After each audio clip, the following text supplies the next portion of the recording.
Cara mengganti nama akun YouTube di HP. Langsung saja tap ikon atau foto profilnya. Lalu pilih akun Google. Kemudian buka info pribadi. Tap pada bagian nama akun. Buka ikon buka tutup ini. Nah, sekarang kita tinggal ganti namanya.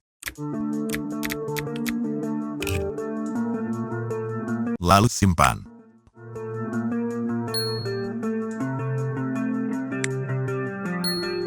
Nah, berhasil.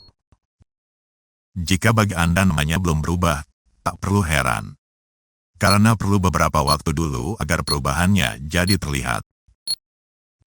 Tapi jika tetap tak sabar bisa dipancing dulu dengan menghapus memori aplikasi Google.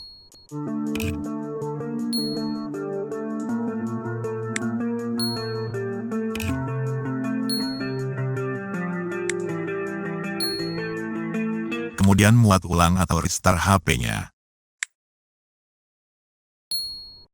Lalu baru lihat lagi nama akunnya.